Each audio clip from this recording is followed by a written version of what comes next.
रेत की तस्करी और अवैध रूप से उत्खनन भारत देश कहें या छत्तीसगढ़ प्रदेश कहें कोई नई बात नहीं, परंतु छत्तीसगढ़ राज्य के कांकेर जिले के चारामा का एरिया इन दिनों रेत के अवैध उत्खनन के लिए मशहूर होता जा रहा है।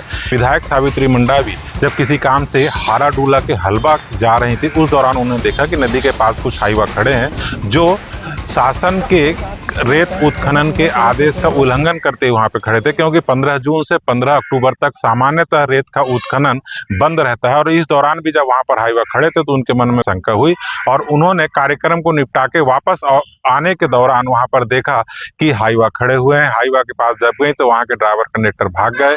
उसके बाद और देखे देख चेन माउंटेन मशीन भी दिखी और एक नई बात ये दिखी कि वहां पर एक ऐसी नाव थी जिसके माध्यम से पानी भरी हुई नदी में से रेत को खींचकर लोड किया जा सकता था। इस तरह की तकनीक देखकर स्वाभाविक रूप से विधायक सावित्री मंडावी और उनके साथ कांग्रेस के जो कार्यकर्ता थे चौंक गए, क्योंकि यह तकनीक छत्तीसगढ़ में पहली बार देखी गई थी और उपयोग की जा रही थी।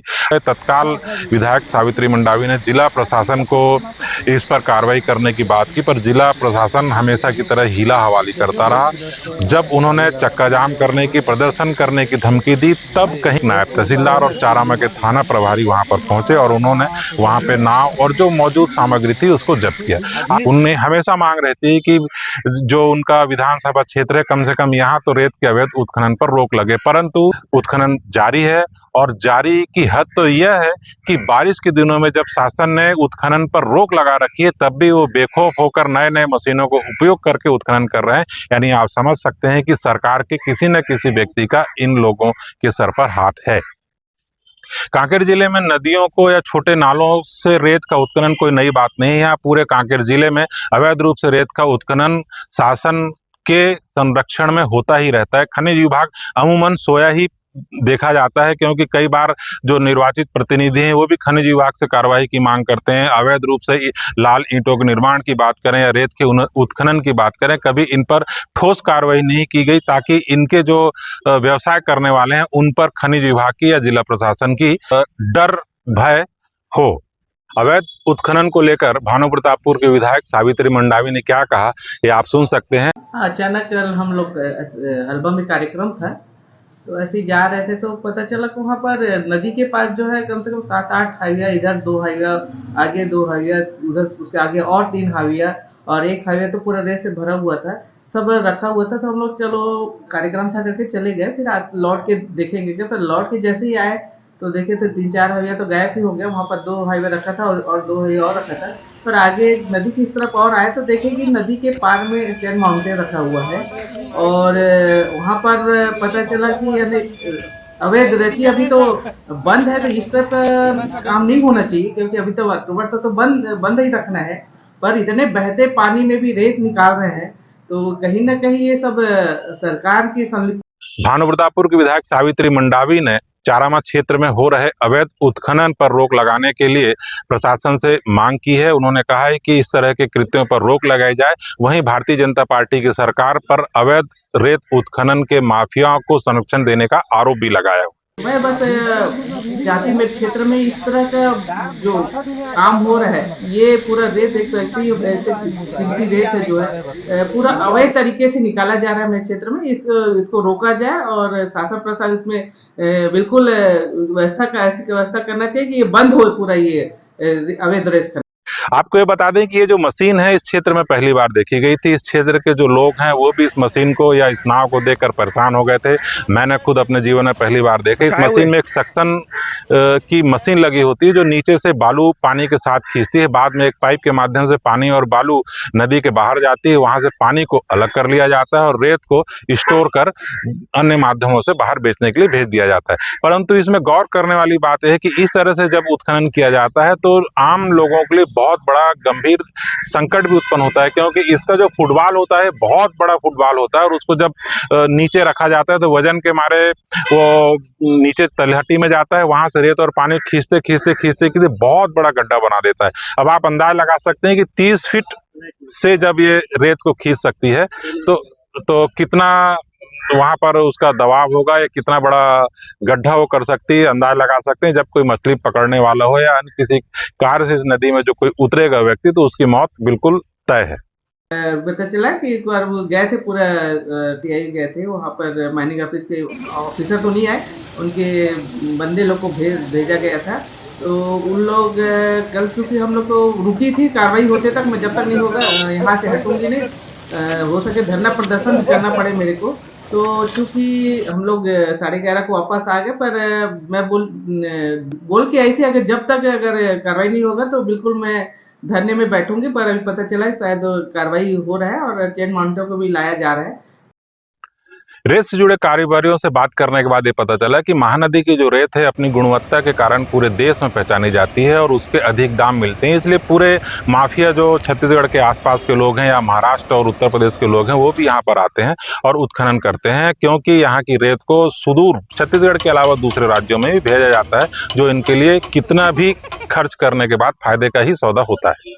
अभी हमने इस कांकेर जिले की एक नया बात हमने देखा है साक्षात, कि ये जो रेत निकालने वाला नाव आया है, इतना भारी भरकम नाव जो है कैसे लाए होंगे, किस तरह पर रखे हैं वहां पर, तो उससे पता चला कि कम से कम 30-40 फीट गहराई हम लोग खोते गए तो मतलब वो रेत पूरा गायब हो जाएगा, वो पूरा मिट्टी मिट्टी दिखेगा। इस तरह का नाव जो है लेके आए हैं, तो मतलब इतने मेरे क्षेत्र में ये सब मतलब इतना कहाँ से आया ये नाव रेत निकालने के, इसके कौन है इसके मालिक, इसको सख्त सख्त कार्रवाई। उत्खनन की बात करी जाए तो कांग्रेस लगातार अभी प्रदर्शन कर रही है। पिछले दिनों की बात है कि कोंटा क्षेत्र में 4 पत्रकारों को भी अवैध रेत उत्खनन के मामले में खबर बनाने के कारण नाराज थानेदार द्वारा उनकी गाड़ी में कथित रूप से गांजा रखकर उन्हें गिरफ्तार करवा दिया गया और इस बात में बहुत हल्ला भी हुआ, प्रदेश स्तर पर बात भी उठी, क्योंकि मामला आंध्र प्रदेश या तेलंगाना का था। वहां की पुलिस ने उन्हें गिरफ्तार कर लिया है। छत्तीसगढ़ के पत्रकार जगत नाराज है और इस तरह पत्रकारों के सामने भी चुनौती है, इसलिए हो सकता है कि इस रेत के मामले में भी पत्रकार खुलकर सामने ना आए। जो पत्रकार है क्या बोला आपको?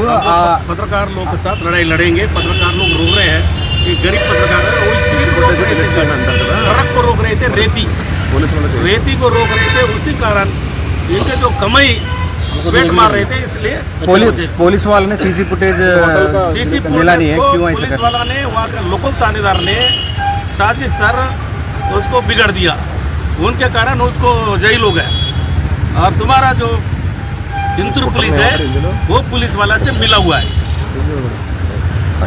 धन्यवाद। हमने रेत उत्खनन के मामले में भारतीय जनता पार्टी के लोगों से बात करने की कोशिश की, परंतु उन्होंने किनारा कर दिया और इसका मतलब आप समझ सकते हैं, क्योंकि पत्रकारिता की भाषा में भी खामोशी भी बहुत कुछ बयां करती है। परंतु शिवसेना के प्रदेश महासचिव चंद्रमौली मिश्रा मौजूद हैं और वो कुछ कहने को तैयार भी हुए हैं बड़ी मुश्किल से। हम उनसे जानने की कोशिश करते हैं कि भाई साहब, ये जो रेत उत्खनन का मामला है इसके बारे में आपके क्या विचार है? मैं आपको बताना चाहता हूँ, चाहे सरकार किसी की भी हो, आम जनता की समस्याओं के प्रति या फिर भ्रष्टाचार के प्रति मैं सदैव मुखर हूँ और आगे भी मुखर रहूंगा। मैं अपने जीवन में पहली बार ऐसा देखा कि चारामा क्षेत्र में जो चल रहा है कि सक्शन मशीन लाकर के रेत नदी के अंदर से चोरी की जा रही है। मैं विष्णुदेव साय जी को धन्यवाद देता हूँ और हमारे क्षेत्र के जो भाजपा नेता इस रेती की चोरी में लिप्त है उनको भी धन्यवाद देता हूँ कि हमको इस चीज को वो दिखा दें। आज बिना सरकार के, बिना अधिकारियों के संरक्षण में इतना बड़ा चोरी कार्य नहीं। इसके पहले भी कुछ दिन पहले हम लोगों ने रेती चोरी के मुद्दे को उठाया, हमारे खिलाफ कुछ लोगों के द्वारा, जो उनके छोटे भैया नेता है, उनके द्वारा रिपोर्ट भी लिखवाया गया। किंतु ऐसे रिपोर्ट लिखाने, शासन सत्ता के संरक्षण से हम डरने वाले नहीं है। जहां भी ऐसा गलत कार्य होगा और करने वाले चाहे कांग्रेस के नेता हो चाहे भाजपा के नेता हो, हम उसका विरोध करेंगे। और मैं इन भारतीय जनता पार्टी के नेताओं को ये भी धन्यवाद देता हूँ कि आज हमने देख लिया इनके कारगुजारियों के कारण कि नदी के बहते हुए धारे से भी रेती चोरी की जा। यानी आप ये मानते हैं कि इस जो सरकार आई है इसने लोगों को रेती चोरी करने के एक नया सिस्टम समझा दिया है? बिल्कुल मानता हूँ और प्रत्यक्ष देख रहा हूँ। चलिए, धन्यवाद चंद्रमौली मिश्रा जी।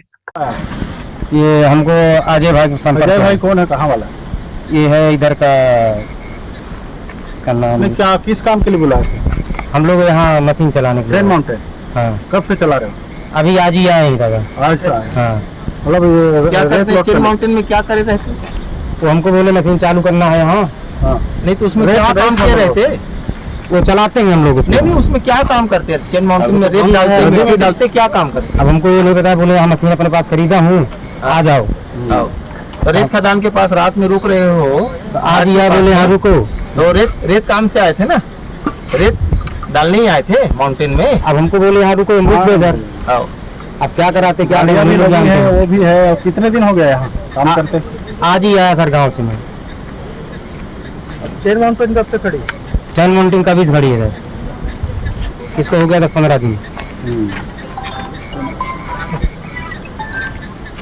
ऑपरेटर नहीं होने के कारण खड़ी थी वो गाड़ी। हाँ सर। क्लास लेते गए। आपका नाम? मेरा नाम उदय है। उदय। आगे पिता का नाम? पिता का नाम बाबूलाल, कहाँ के रहने वाले हो? यूपी जिला? प्रतापगढ़। तो यूपी से आए हो यहाँ काम में, तो यहाँ सूचना दियो पुलिस लोकल को? ये को यहाँ रोज चोरी चमारी डकैती हो रहा है, बाहर से आए, सूचना दिए हो? सर जिसके काम से आए, जिसके पास आए उनको फोन करते हैं, कोई बात होती है तो। नहीं तो बाहर से आते हैं यहाँ तो जानकारी देते हैं लोकल। उसमें यूपी से आए हो, यहाँ रोज गांव वाले हैं, बताओ चोरी चमारी हो रही है, कैसे भाई? सही बोल रही? सही बात। हाँ, तो थाना में देना चाहिए ना सूचना। आज ही तो आए सर हम। चलिए ठीक है, अभी हाँ, थाने में अभी आने से घर में बता दो।